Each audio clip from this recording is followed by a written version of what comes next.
Why? She's very scared. Tell me what's going on. Well, I'm a Christian, and my parents are Muslim. They're extremely devout, and they can't know about my faith. Well, they do now, but they've threatened to kill me. I don't know if you know about honor killing, but this faith that you guys don't understand. Islam is very different than you guys think. They have to kill me. My blood is now halal, which means that because I am now a Christian, I'm from a Muslim background. It's an honor. If they love God more than me, they have to do this. And I'm fighting for my life. You guys don't understand.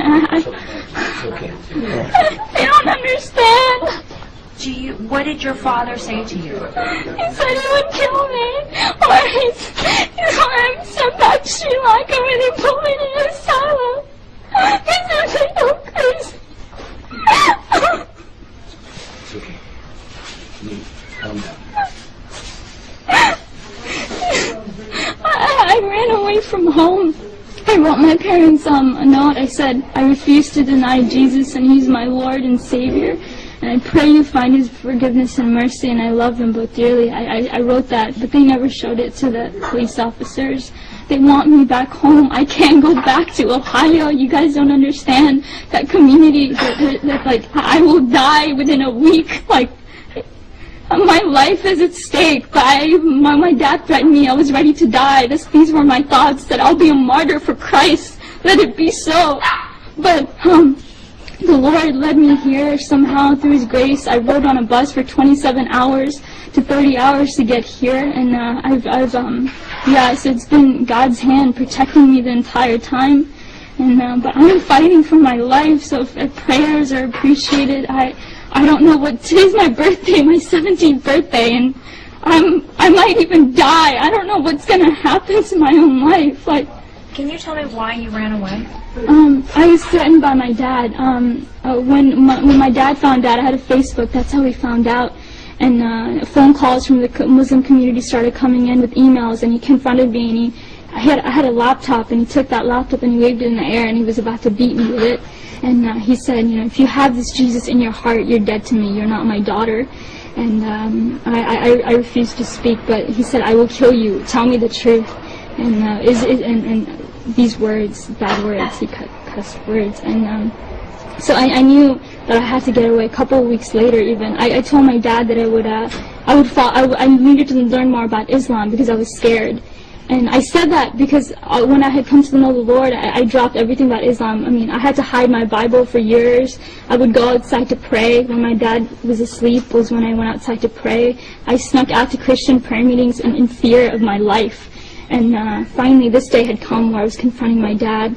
But a couple weeks later, after I told my dad that I wouldn't follow Islam, but I would learn more about it, he put me class after class after class after class, thinking that that my mind was going to be back in it. But of course not. I mean, I'm a follower of God, Jesus, the true living Jesus. But a couple weeks later, my mom found a Christian book, and I knew it was then that it was over for me. I had to leave.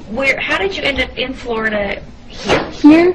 What happened is that night I had to leave, so I left that Saturday night, was it? It was Saturday night in the morning. I left to go to a friend's house, and I asked her, I begged her to take me to a church. I needed to get to church. I needed to pray. I needed to seek the Lord to know what to do. And so that entire day from 7 in the morning to late at night, I prayed and prayed and prayed, and finally I was able to get a ride back home to the person's house.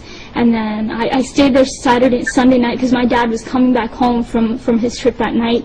And so I stayed there that night, and I just left. I hitchhiked to a bus station, and I got a ticket to Florida because I had met them through a prayer ministry on Facebook. And this was the farthest away from Ohio, and you don't understand. If I had stayed in Ohio, I wouldn't be alive. And so I was able to do that, and I called them from on the bus. I used random, nice people there that I was able to talk to, and I used their phone to call them, and then I came here. Has there been any type of killings at all in your family? Have you ever seen anything like that? I'm not sure, but in 150 generations in my family, no one has known Jesus. I am the first one. So imagine the honor in killing me. Like, there is great honor in that. Because if they love Allah more than me, they have to do it. It's in the Quran. Yes. And you can, give them knowledge about it. Because the knowledge... After they finish talking to you. Yeah, so, he really will explain it and break it down. They have to do this. If they just have to. And either they do that or they send me back to Sri Lanka. And there's an asylum. There's an asylum there where they put people like me. Like, I think I'm crazy. And Do you really think that this is true, or do you think this is just a threat? there's actually hundreds of cases that are backed like me. Amina and Sarah, they were forced to go back home. They were killed by their dad. Like, this is not just some threat. This is reality. This is truth. This is reality. How many more cases? If you want, there's case after case. There's hundreds of them. I am one.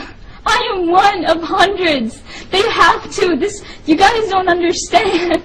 They have to. I don't know what else to say, but they have to. If you want proof, there's hundreds of cases that can validate my story. Even my friends and people from back home, they knew what would happen to me. My own brother knew about my faith, and yet he didn't tell my dad. What does that say? He knew the consequences. He knew. So what do you want at this point now? I want to be with them. I want to be free from my parents. I want to be free. I want to worship Jesus. I want to go to church on Sundays and read my Bible and say Jesus is alive whenever I want to. You guys talk about religious freedom?